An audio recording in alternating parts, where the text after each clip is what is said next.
हर साल संगे करत रही जल ढारी। अशोक के सावन में जान ससुरा में बारी।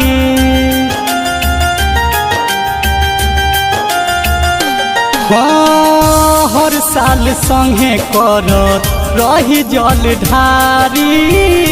अशोक के सावन में जान ससुरा में बारी। के कारा से कहीं बारा बादी हो गई। के कारा से कहीं बारा बादी हो गई। बाबा पोगो लिखे हमारा शादी हो गई। बाबा पोगो लिखे हमारा शादी हो गई। सनहिया रिकॉर्डिंग स्टूडियो कटसा।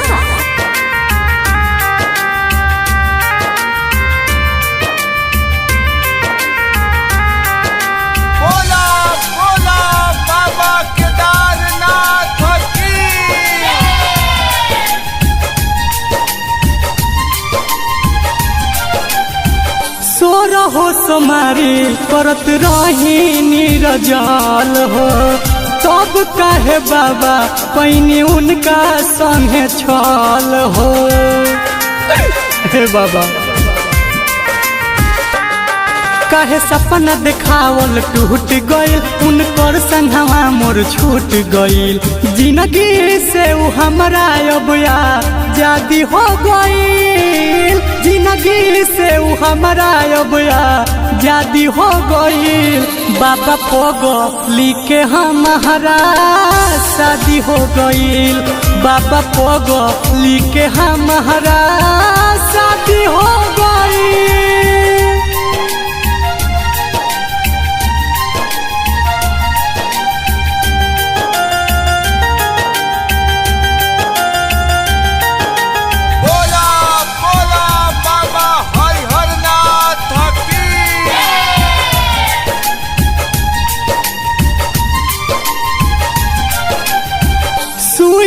पहाड़ जितना गहरा टाट गोर में ओसे ज्यादा दर्द होखे रोजे हमरा भोर में।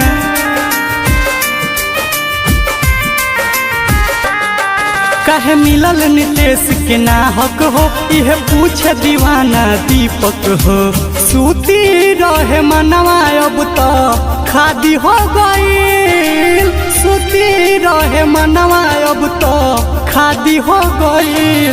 बाबा पोगो लिखे हमारा शादी हो गई। बाबा पोगो लिखे हमारा शादी हो